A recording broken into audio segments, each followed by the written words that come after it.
スーパースターソルジャー。無限に広がる大宇宙を舞台に空前絶後のシューティングバトルが始まる。全国キャラバン認定ソフトスーパースターソルジャー。君は地球を救えるか。 by Hudson.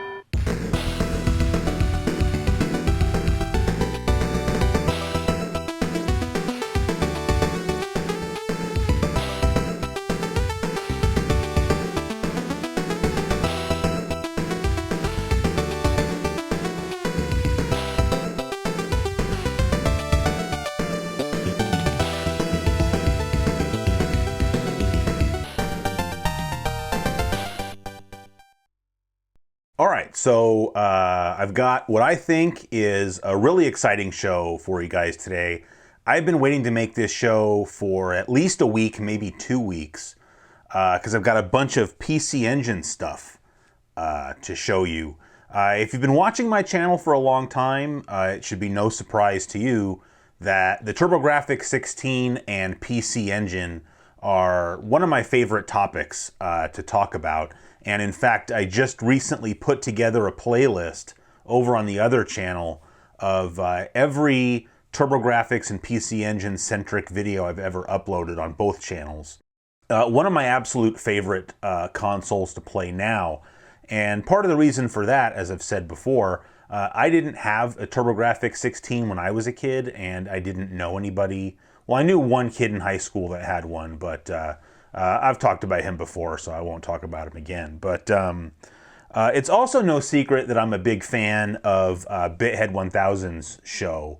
And probably my favorite stretch of videos that he ever put out was when he got like really heavy into talking about PC Engine games. There was like the video that he uploaded where, you know, he had sold off all of his video games and got, you know, like $3,000 or $4,000 for everything, and used the money to just buy this whole case full of, you know, really good and in some cases very expensive PC Engine games. But, you know, then he went on to make, you know, subsequently other pickups videos, you know, where he would have a stack of games that he would show off and talk about. He did, I think, 7 episodes of the PC Engine Chronicles where he was like highlighting one game. And I've watched all of those videos many times each. And I really miss that he makes those videos, but, you know, I totally get it. You know, dude's trying to grow his channel. And, you know, PC Engine's just not a hot topic, unfortunately. So I don't begrudge him at all. You know, moving on to other things. But that being said, like I said, I miss that kind of stuff. And I'm not trying to grow this channel at all. So I figure that's what we're going to do today. So I only say that because just sort of the whole format of this video is very much Bithead inspired. You know, obviously not in my demeanor, but just in sort of the presentation. So basically what it comes down to, I've got a stack of 10 PC Engine games here that I just bought, along with a couple of accessories, and I'm excited to show those to you guys today. One thing I did want to say, just to give a little backstory about this, you know, the reason that I went out and bought all these all of a sudden wasn't so that I would have an excuse to talk about the PC Engine. As I'm sure by now most of you know, Analogue has announced that at some point, I think maybe next year, they're going to be releasing an FPGA-based Turbo Duo. So it'll have a HuCard slot and a CD drive. And, you know, they kind of teased it like a week before they actually made the announcement. I did end up getting a little bit of like insider knowledge before the announcement. But to be honest, you didn't really need any insider knowledge, because even just the little teaser thing they released kind of made it obvious what it was going to be. And, you know, whether this is a reasonable thought to have or not, just one of the things that went through my mind was just like, you know, I better buy whatever PC Engine games I've been wanting before this thing comes out, because it's going to probably cause somewhat of a bump in prices, because it's going to increase demand, I think, for PC Engine games here in the States. And not only that, just PC Engine prices, as is the case with retro video game prices as a whole, has been just steadily going up. And just as an example, if you go watch some of those Bithead videos, which I think they were around maybe like 2015, you know, he mentions how much he pays for all of the games, and you know, for the most part, those games are probably about 50% more expensive now. So like if he said he paid $50 for a game, you're probably going to pay 75 now. And I've just had sort of this mental list for quite a long time of PC Engine games that I've wanted to pick up. I mean, I kind of talked a little bit about my history with the PC Engine and the TurboGrafx when I did that Next 10 video, so I'm not going to go through it all again in detail. But, you know, I've had a PC Engine Duo R for probably about 10 years, and I had a TurboGrafx 16 before that, just once I got into retro gaming. And so, you know, I've already amassed a pretty decent collection of TurboGrafx 16 games, although nothing like, you know, I don't have like, you know, Magical Chase or you know, some of the really expensive games, but I've got a good selection of games. And then I've also picked up a pretty good selection of PC Engine games. But I just had, again, sort of this mental list of games that I had every intention of picking up at some point. And, you know, like I said, the prices just keep going up and up. And this analog thing, I'm guessing, is probably going to cause a little bit of a bump. And so I just figured, like, now is a good time. And coincidentally, I had just sold, I've been kind of going through my stuff a little bit and selling some stuff off. So far, I've just been selling it in Discord, actually. I haven't tried selling it on like eBay or anything yet. But I sold off enough stuff that I had a pretty good chunk of money in my PayPal account. And so I figured I'm going to take this money and go hit up eBay and buy some PC Engine games. So that's what I did. And I don't think I have anything else that I need to say before I get started. I just have a couple of accessories that I'm going to mention first. So like I said, I have a PC Engine Duo R, but I also have a Core Graphics. And the reason that I have that, I bought that so that when I got my Super SD System 3, I could use it, because obviously you can't use that unit with a Duo. So I've got the Core Graphics, but it's not modified in any way. And of course I have RGB monitors, and I record my show in RGB. And for whatever reason I was thinking, you know, I should really get my Core Graphics RGB modded. And I forgot that you can just buy external units that you plug into the expansion port. And so that's what this is. So this is obviously my Core Graphics. And then this little thing sitting on top is called a spark plug, which I don't really know what that means. But the spark plug has a Genesis 2 pinout on the back, so you can use any Genesis 2 audio, video, or SCART cable with it. And it outputs RGB and composite video and stereo sound. So, and it's compatible with any TurboGrafx or PC Engine system that has the expansion port in the back. So, like in the case of the Core Graphics, a Core Graphics already has composite video out, but for whatever reason, it only has mono sound coming out of its AV port. So, if you already have a Core Graphics, it probably wouldn't be worth it to buy this, I don't think. Just to get this. This was $50. I don't know if I mentioned that. This was $50, which is not cheap, but it's cheaper than getting your system modded. So I felt like it was a decent deal.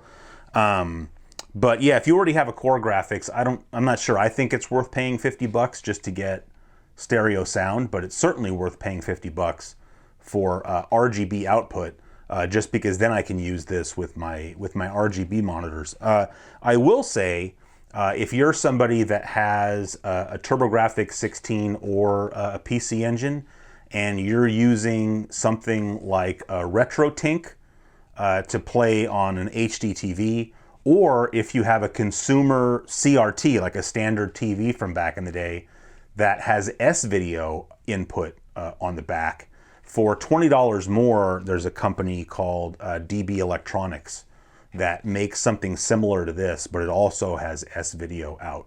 So that's what you're paying the extra $20 for. I got this from a company called Insurrection Industries, who also makes, I think they're most famous for making the Carby, which is like an HDMI adapter for GameCubes. So, but this isn't like sponsored or anything. I just, I paid the $50 just like anybody else would.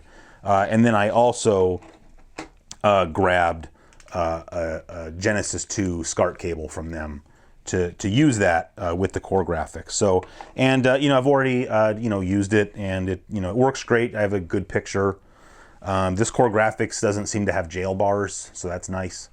But yeah, I mean, it had a nice picture, so I was very happy with that. So that's it for the accessories. That's the 2 accessories. So now we're going to get on to the games. So I've got the games they're kind of split up into 3 groups, although one of the groups is just one game. And the reason for that is just that it's 3 separate orders that I got, because I want to explain the first order just real quick. So the first order, I ordered it from an eBay seller, a pretty well-known, maybe kind of notorious eBay seller in Japan called Hit Japan. And, I can't remember the specifics of why I've heard this, but I definitely recall maybe reading on the forums and stuff, some people have maybe been a little bit down on Hit Japan for like I said, one reason or another. I don't remember why, but I just figured I've never ordered from them before, and I'll give it a try. But basically, they had 2 games that I wanted, but because of this whole pandemic thing we got going on, the Japanese, mail service, whatever they're called, Japan Post or whatever, they will not ship anything to the United States via airmail. So if you order something from Japan, the only way they're going to send it to you through their post office is putting it on a boat. And it's going to take about 2 to 3 months for you to get it, which is not the end of the world, but it's completely untraced or untracked. You get no tracking number. If the package gets lost, I'm not sure what recourse you have. I mean, I would think that you'd get your money back from PayPal, but I don't know. But the only other thing you can do is a lot of these companies, rather than doing that, like Hit Japan does not ship that way. They ship using either FedEx or DHL, but then it's really expensive. So like if you want to buy like one PC Engine game, it's going to cost you $20 just for the shipping, which obviously is not, unless you're buying like Sapphire or something where the game is so expensive that $20 shipping is still a drop in the bucket. $20 shipping is kind of a showstopper. And so even for 2 games, I was like, well, it's that's still $10 shipping per game, and I wasn't really into that. But so what I did is I added those 2 games to my cart, and then I went through and looked at all the PC Engine games they had for sale, because I mean it was like 20 pages. I mean, Hit Japan is a huge seller. And I went through all 20 pages because, again, I had this mental list of games I was looking for, and a lot of them are cheap games. And so then you don't really want to buy those by themselves, because you don't want to buy a $5 or $10 game and pay $5 shipping. It doesn't make sense, right? So what I did is I ended up adding 5 more games to my cart that were all cheap games, because it was $2 shipping for each game. So I ended up paying about $30 shipping, but I got 7 games. That's like about $4 shipping per game, which I was fine with. So just to warn you, the first 3.5 games are sports games. So we're going to blow through those real fast, because I know you guys don't care about sports and sports games. I, of course, love old sports games, but the last flashback episode that I uploaded, I talked about baseball. And as I predicted, nobody really watched that episode, which is totally fine. But so we'll go through these sports games pretty fast, and I have all the prices on a piece of paper taped to the tripod here, so I'll mention the price. The first one, why am I holding 4 of them in my hand? The first one is I don't know how you say that, Naxat or Naxat. Open, obviously it's a golf game. Naxat or Naxat released a bunch of games on the PC Engine, And I just learned this recently. So there's the company I always said Taxan, Taxan. Maybe it's Tazan, I don't know. I remember them for releasing or publishing several NES games here in the US. Just, going through old magazines, you'll see like Taxan or whatever at the bottom of the ad. And that's the parent company of Naxat or Naxat. And they just took Taxan and spelled it backwards. So, but they're a pretty noteworthy company. Sometimes you hear people talk about Summer Carnival, the Summer Carnival games. So Summer Carnival was this shooting game, shooter, or you guys like to say shmups, whatever. A shooter competition that they put on every summer for 3 years in a row. I mean, that's getting off topic, but I'm just trying to talk about Naxat or Naxat here a little bit. I've just mentioned before I like golf games. And, this one looked pretty good in like screenshots and whatnot that I saw. And so I had it kind of on my mental list. I think I've actually bought most of the golf games on the PC Engine. And from what I've played of it so far, I think it's a fun game. It was, by the way, it was $6 I paid for this. So pretty cheap. So that's the first game. The second and third game I'm just going to talk about together. And I really don't have much to say about these two. I know I said I was going to go quick, and then I spent a lot of time talking about that one. But it's Power League and Power League 2. I talked about the Power League games in the TurboGrafx 16 and 1989 video because Power League 1 was released here in the US as World Class Baseball. So I've already talked about these, so I'm not really going to talk about them. All I'm going to say is I'm a big fan of the Power League games, and there were 6 of them released on the PC Engine, and I have Power Leagues 3, 4, and 5, and then Power League 93, which was the last one. And I didn't have Power League 1 and 2. And maybe this sounds silly, but it was always a thing. I always wanted to have the whole series. I don't know why, but I'm happy to have them. Power League was also $6. Power League 2 was $7.50. I don't really know why. The next one, and this is why I said it's like 3.5 sports games. I'm not sure I consider this a sports game. So this game, I'll just show you. So this is I don't know if I'm saying this right. Appare Gateball. So I got into this game, or I shouldn't say I got into it, but I played this game. I mentioned in the TurboGrafx 16 Next 10 video that I had that little Neo Flash cartridge for my TurboGrafx, and that you could only load, like it didn't have an SD card. You had to literally take that little cartridge and plug it into like this loader that you plugged into your computer, and you would have to flash a game to it, like one ROM, and then you could go play that game. And if you wanted to play a different game, you had to take it back to your computer and flash a different game onto it. And, I had a complete ROM set of TurboGrafx and PC Engine Hue cards. And so I would just go through the list and just look like what sounds interesting. And, obviously Appare Gateball starts with an A, so it was towards the top of the list. And so I ended up sticking this on that flash cart and thinking like, oh, this is a pretty fun little game. And I've talked about it before. In fact, I think I played this game on a live stream. So I'll just say that it's similar to like croquet. And if you want to know more about it, you can look up some gameplay footage. But I think it's a pretty fun game. It seems like it would be more fun 2-player. I never thought that this was any kind of popular game. And I still don't know much about it as far as how popular it is. But it's on the TurboGrafx 16 Mini and the PC Engine Mini because they're all the same. They put it on there. So it's like, that made me think like maybe this game is like more popular than I thought it was. So I don't know. I mean, I think the knock on this game, some people just think it's boring, but it's also very difficult. And that I agree with. It's a hard game, but I could only imagine how much fun this would be to play 2-player. So, and this one was $9. So pretty good. Next, okay, now we're done with sports games. This next game, I don't really know how to classify this game.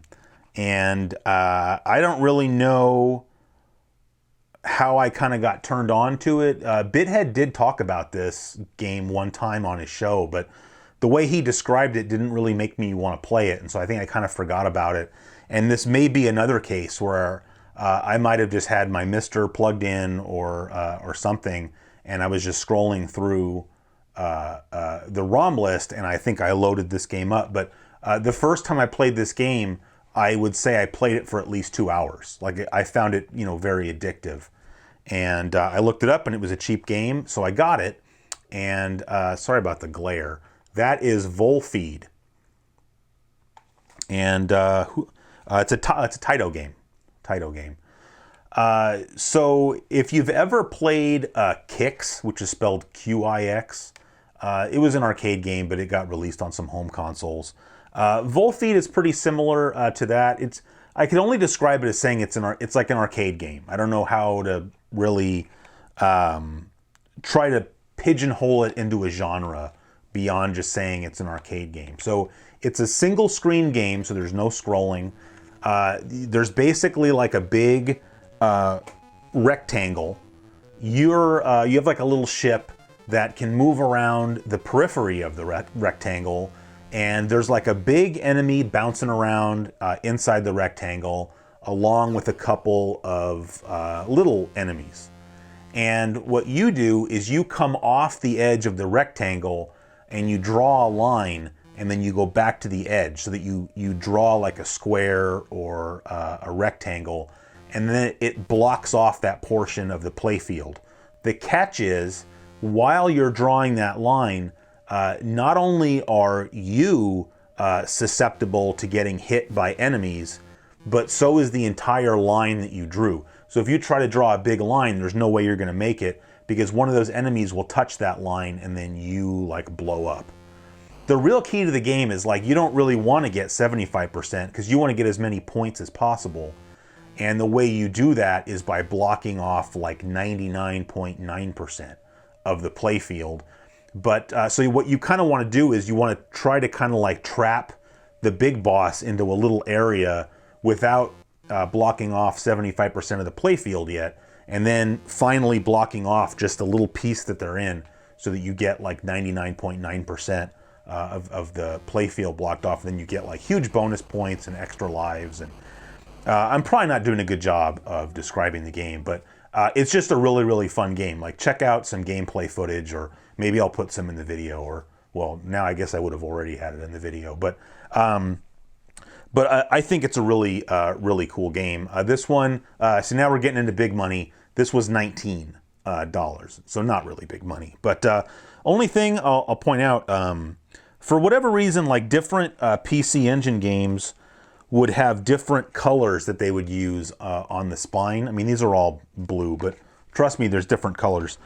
And this one was like light pink, and so it's really hard to find a copy of Volfied where the spine isn't just completely faded, as it is here, unfortunately. So, I don't know, maybe I'll just put like a label. I have all my TurboGrafx games in these game protectors now, so maybe I'll put a label on the outside of the game protector or something. Or just remember, Volfied is the one game where I can't tell what it is. I mean, it's all in Japanese anyway, right? I can't read any of it. But anyway, so those were the 5 games that were just sort of the add-ons to the order to spread the shipping out more. So now we're going to get into the 2 games that were the entire reason for this order. And so I should say there are 5 more games in the pile, and all of them are shooters. So that's very exciting. So this first game, I don't want to say I'd never heard of the game, because I'm sure I saw the game, like, on my EverDrives and whatnot when I was scrolling past. It's just not a game that sounds like it's going to be a shooter. Like, to me, it almost sounds like it's going to be some kind of like weird Japanese role-playing game that takes place in like high school or something, like, well, that I just described some other game series that I can't remember. Persona, right? But anyway, it was, just to give credit again, it was Bithead that turned me on to this game or whatever, because he has such high praise for it. And that is Image Fight.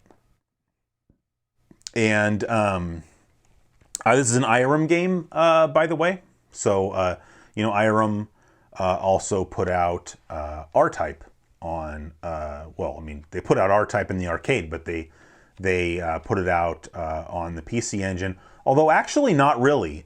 It was R-Type was published by Hudson Soft. So I don't know. Well, do I have any more that have it on there? Yeah. Okay. So I don't know why this was a thing with Japanese PC Engine games, but they all up in the corner there, they'll say like volume whatever, and that means that this was the third game published by Irem on the PC Engine. And so when I first saw that, I was like, oh, R-Type 1 and 2 must have been like volumes 1 and 2.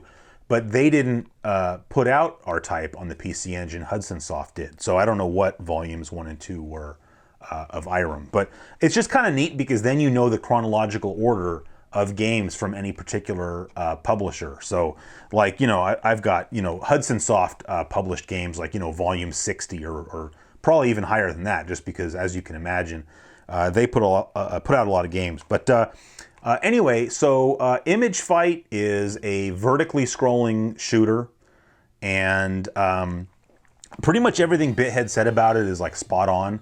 If you'll turn it on, and like the graphics really are not good. Like it almost seems like not quite like NES level, but sort of leaning in that direction. I mean, there were a lot of decent shooters on the NES, but there were a lot of bad ones too, just because I think the hardware struggled with some of it unless you were like really good at programming.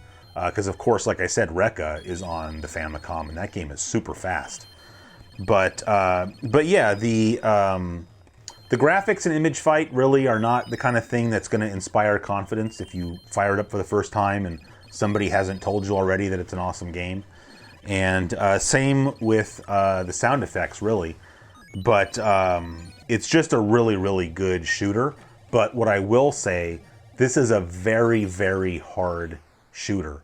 This is not a shooter for beginners. So this is more like, you're pretty decent at shooters. You're looking for something a little bit harder that you're willing to sink your teeth into, knowing that you're going to die a lot.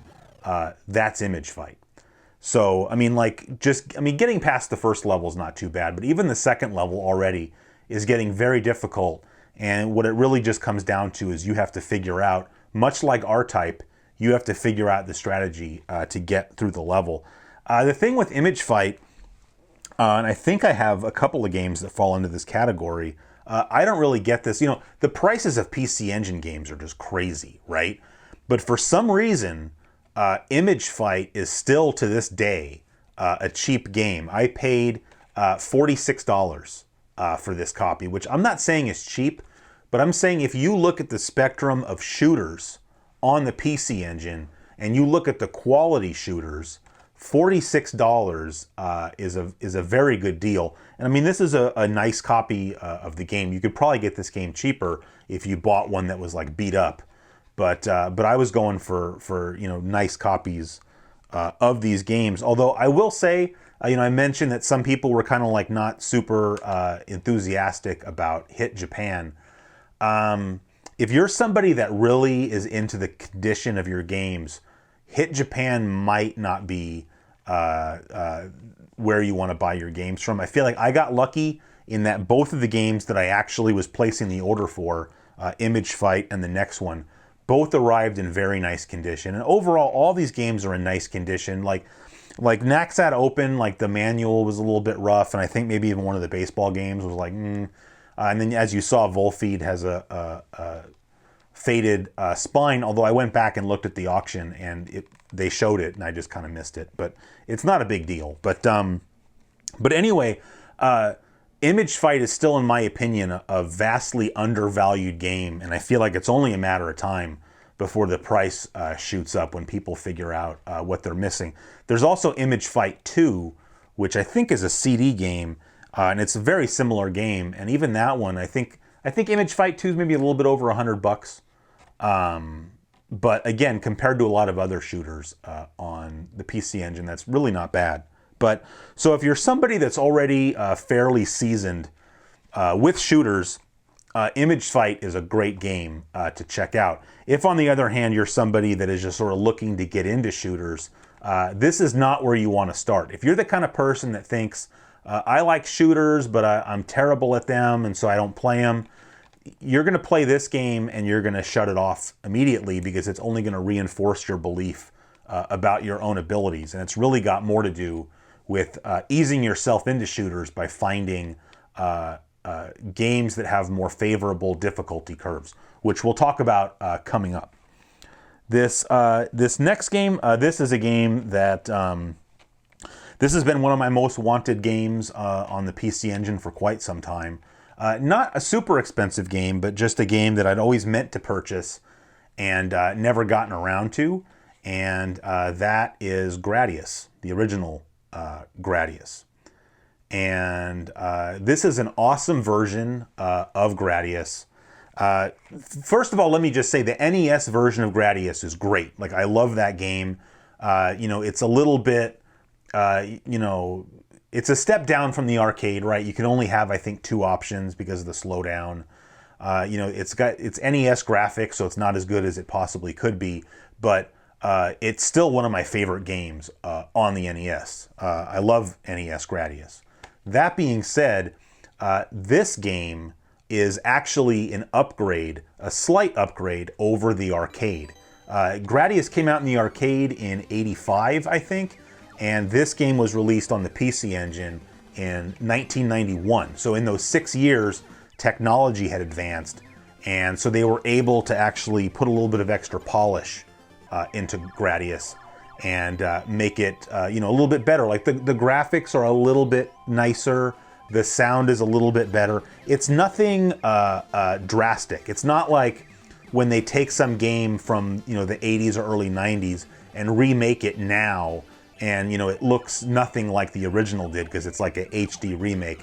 This is not that. It just looks a lot more similar to like Gradius 2 on the PC Engine. Awesome game. This game would kind of fall more into the category I was talking about, as far as maybe a little bit more beginner friendly. I think this one has a much more linear difficulty curve, in that the first level of Gradius is really nothing to worry about. But then even you get into the second level and it gets a little bit more difficult, which is how a shooter should be, because you also don't want a shooter that like stays easy for too long before it starts getting hard, because then as you get better as a shooter player, those games will become boring to you. But that being said, Gradius does get hard fairly quickly within the second or third level, so that if you're really somebody who is like a shooter beginner, this is not necessarily the game you want to start out with if you're looking for a game that you can try to play and get good at without getting so frustrated that you give up on the whole thing. The next game, though, I think does fall into that category. So this is the end of the games that I got from Hit Japan. So this next game is actually the reason, well, that and the spark plug were the reasons that I didn't make this episode sooner. It was just one of those things where I had this stack of 7 games. I was like, oh, maybe I'll make a video, but I kind of didn't really want to. I have mixed feelings about pickups videos, because I just feel like it's sort of passe at this point to make pickups videos on YouTube. But at the same time, if it's something that I'm excited about, I don't have anybody to talk about PC Engine games with, in person. Nobody cares, but, hopefully you guys do. So anyway, I got those 7. Then I ended up buying 2 more, which we'll talk about in a little while. And then last, I got this one. And this kind of, maybe I'm kind of settled on PC Engine games for a while. I should mention all 10 of these games are HuCard games. I didn't buy any CD games. I don't know why. I just prefer HuCard games. I like just being able to plug in the little core graphics wherever and just play HuCard games.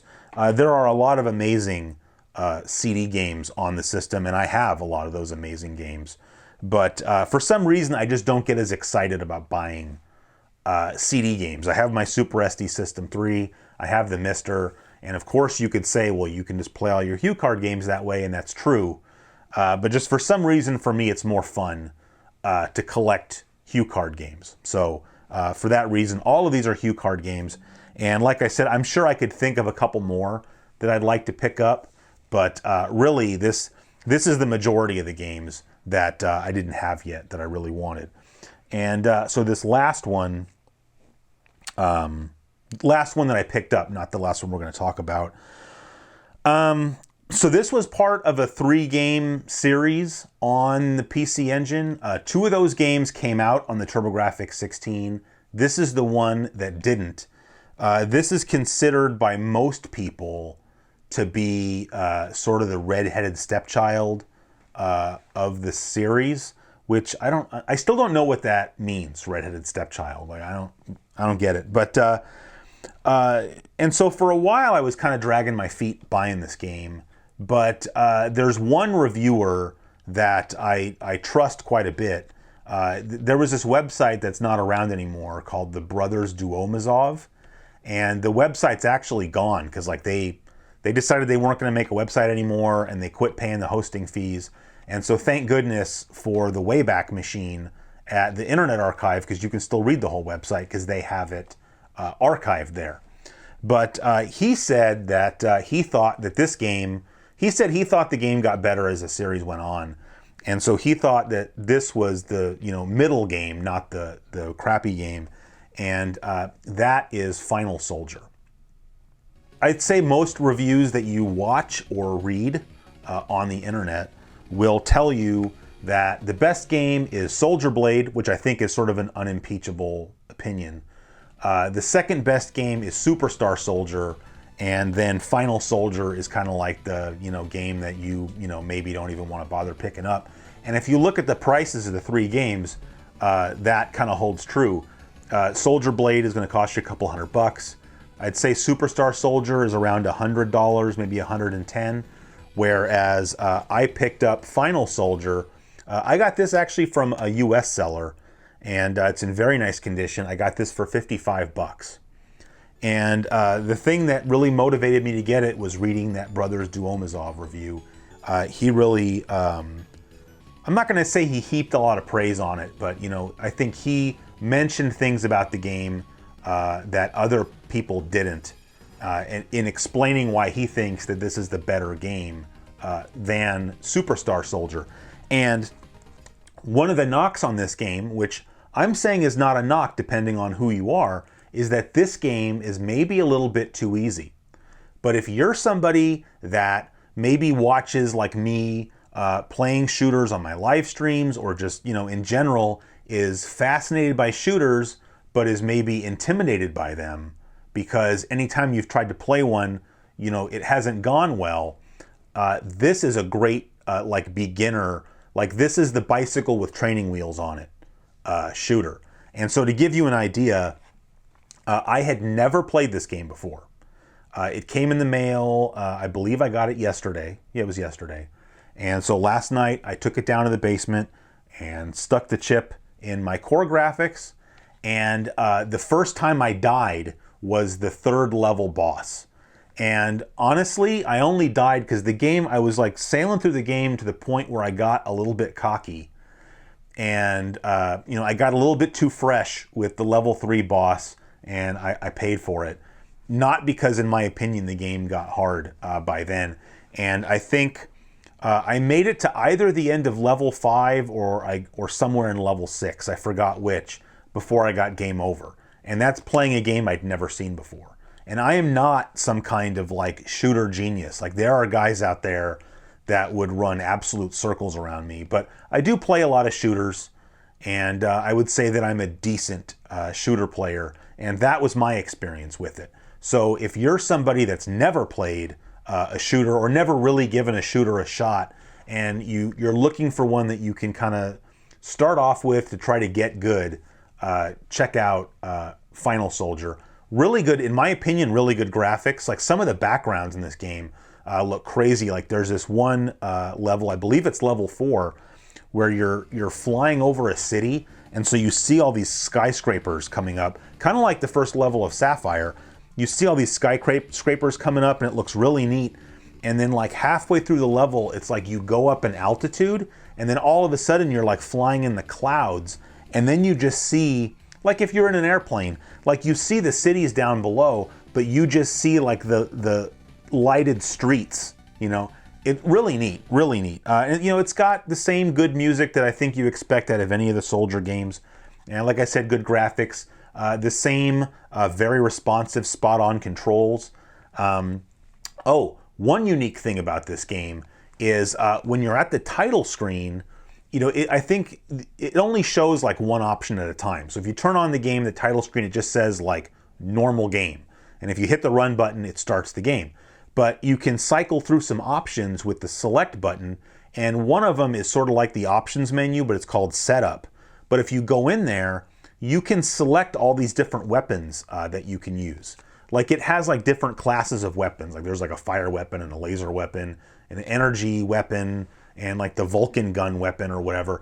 But you can select like which laser weapon do you want, or which fire weapon do you want. Or I think you can't change the Vulcan because it's just like a spread gun. But then you can have missiles, and then so you can select what you want to do, what you want the missiles to do when you shoot them.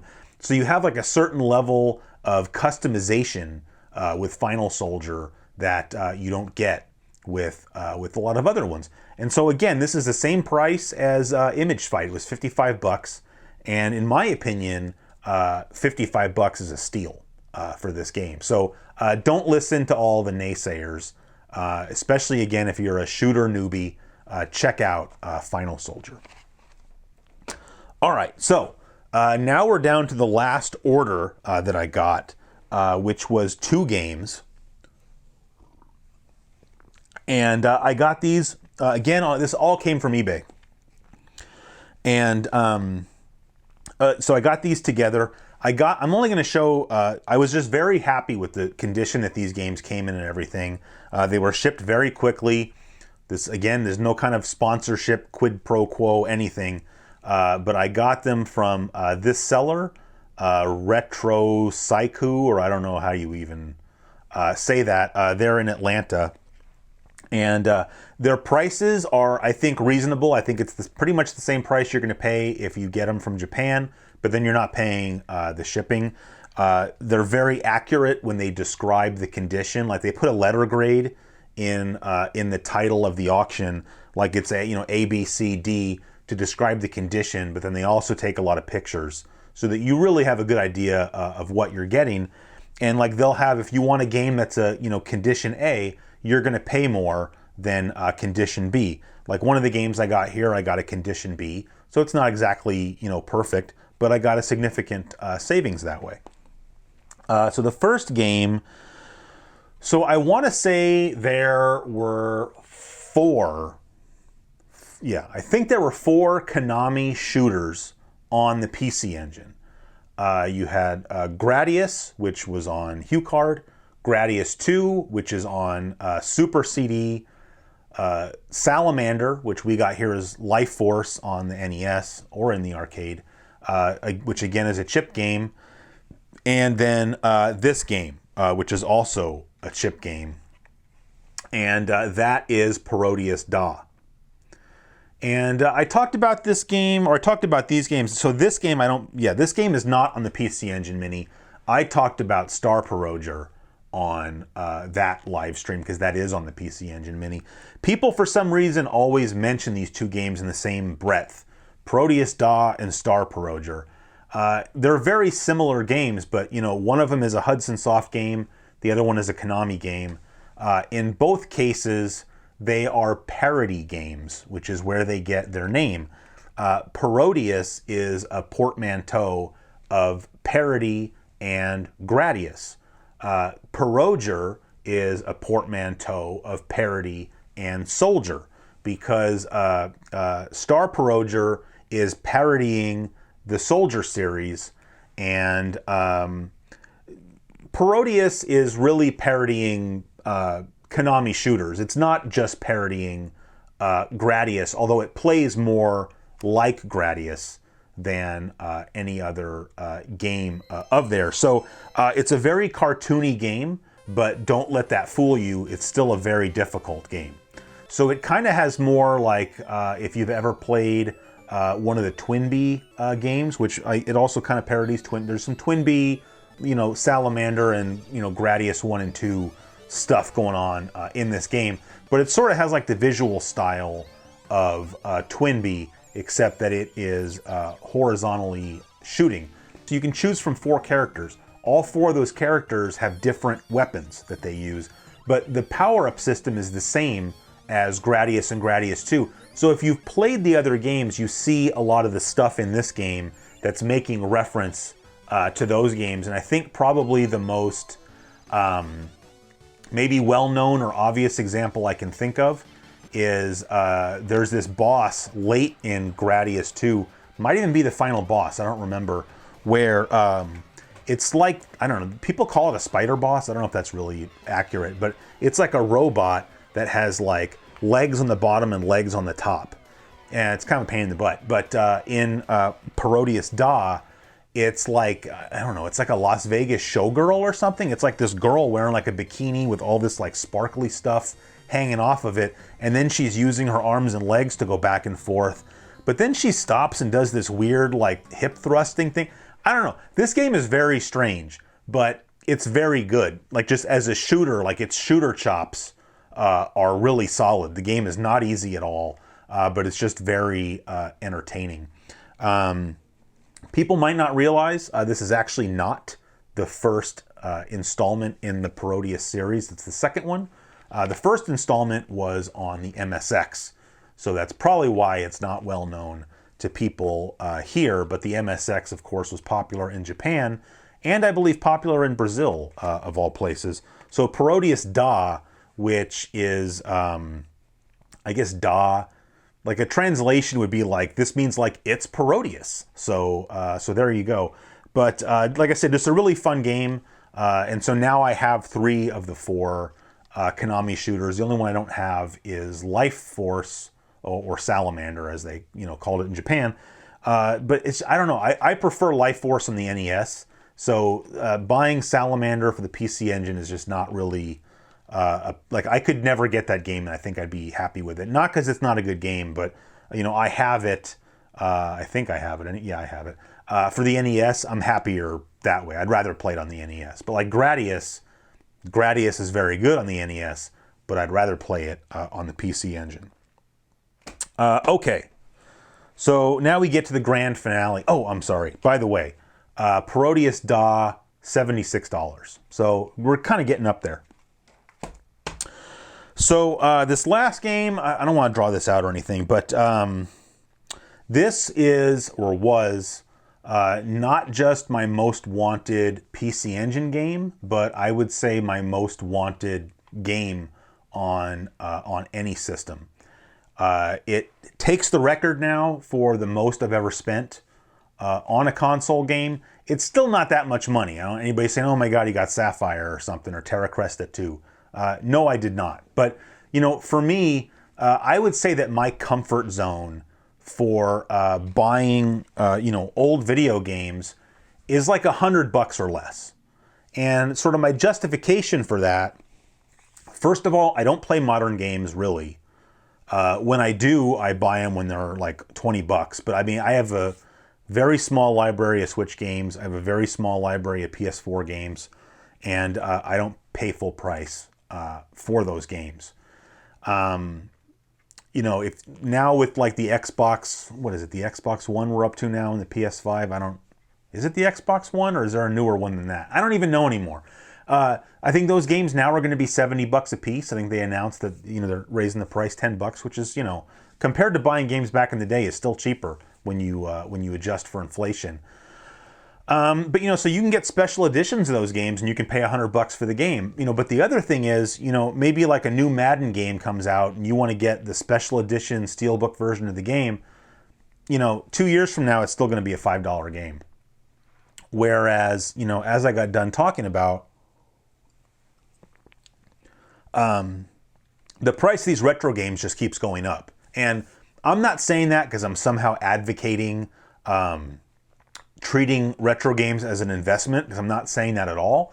But what I'm saying is, like, I don't have a problem dropping $100 on a Genesis game or a PC Engine game, because I know that later down the road, if I just maybe lose interest in retro gaming, or I lose interest in that system, or I have to downsize or whatever, it is very likely that I will either get my money back or end up getting my money back, you know, plus a little gravy on top. So for me, it's not that big of a deal.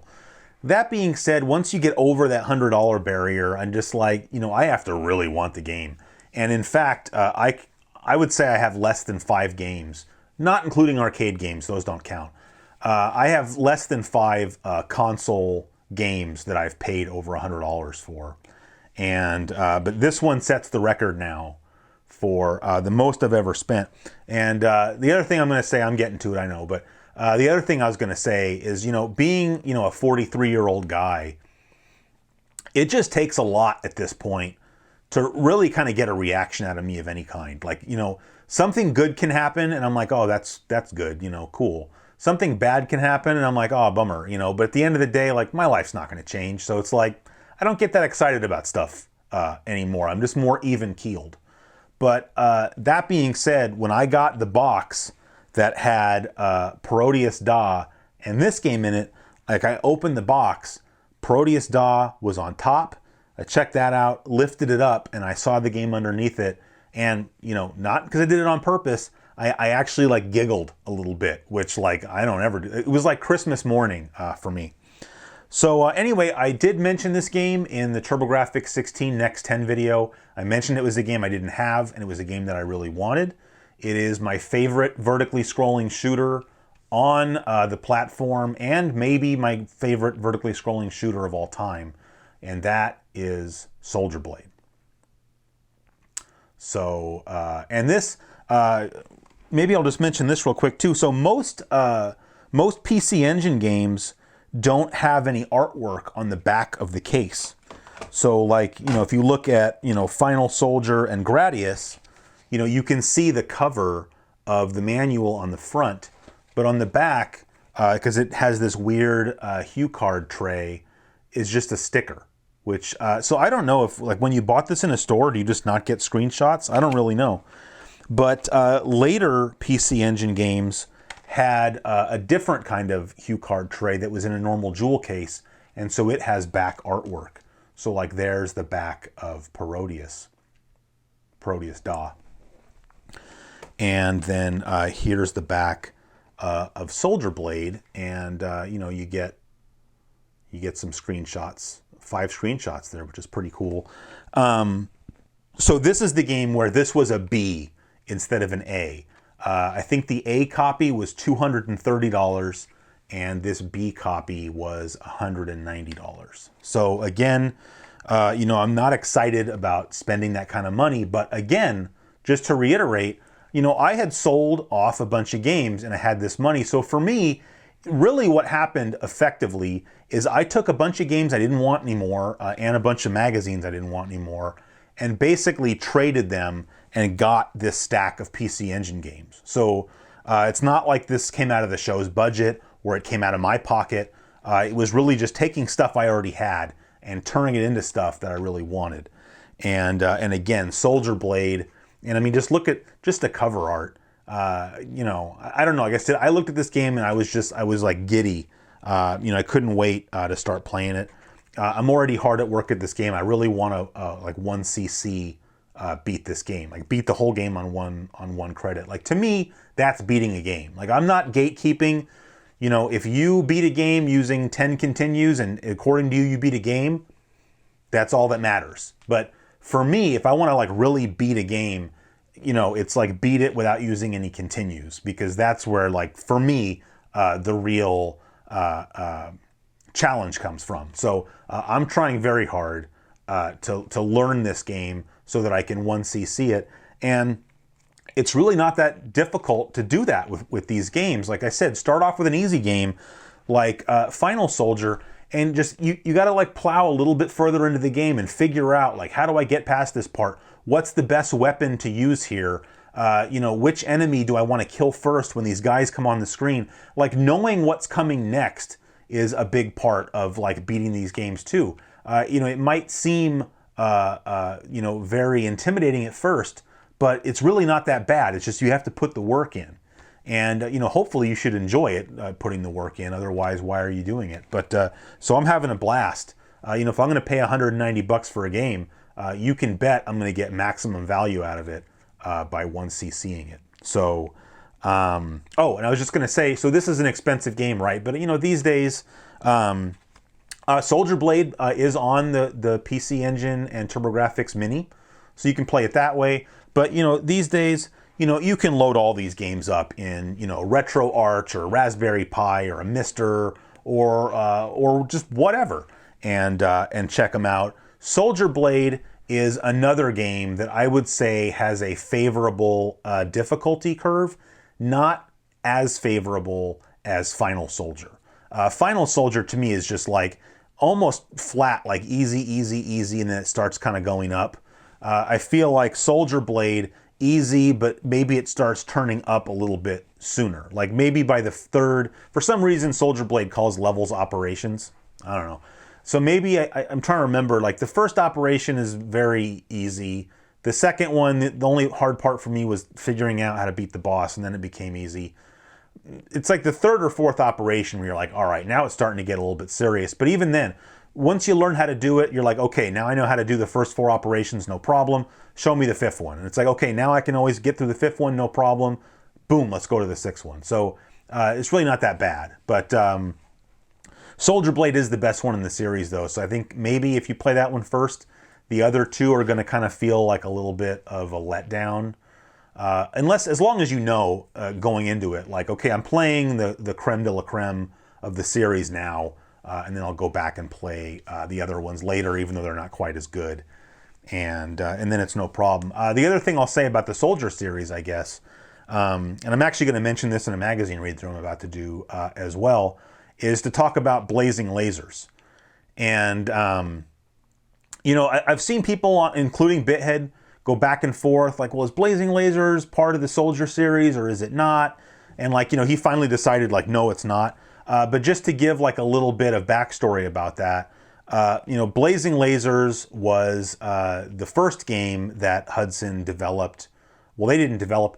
See, I don't know how this all works. Like, technically, Blazing Lasers was developed by Compile, and actually all 4 of the Soldier, well, what I'm considering for this conversation, Soldier games, were made by, like, different companies collaborating with Hudson Soft. But if you play Blazing Lasers, it has like the same art style. It even has like, the score up in the corner is the same font. And then under the score are these little triangles because you can hit the select button to change your speed. And so it adds more triangles. Blazing Lasers, Superstar Soldier, and Final Soldier all have the exact same thing. The games are just very, very similar. But like I said, they were all technically made by different companies. I think Soldier Blade was actually just made straight up by Hudson Soft. But like one of the games was made by Canico, and I forgot who made the other one. But apparently when they were developing Superstar Soldier, they almost called it Blazing Lasers 2, because they even knew while they were making it how similar it was to Blazing Lasers. Because really, what is the Soldier series? It's 3 similar shooters that happen to have Soldier in the name. So, whether or not it's like part of the series really doesn't matter. But just to say that if you like the Soldier series, Blazing Lasers feels like you're playing the same type of game or a game that came out of that series and is also awesome. And the other one I would add to that list is Nexur, which also feels a lot like you're playing a Soldier game. So like all 5 of those are just really, really solid vertically scrolling shooters on the PC Engine. So, like I said, that's probably it for PC Engine pickups for a while. But some pretty exciting stuff to add to the collection. I would like at some point to actually do a video about my collection. People have seen it in the background sometimes in my videos and have asked about it. So much like I've done with PlayStation, Genesis, and Game Boy, I think it'd be cool to just go through all of my TurboGrafx and PC Engine games and talk about them a little bit. So we'll see if that happens. That's going to do it for this episode of CGQ Plus. As always, thanks for watching. See you next time.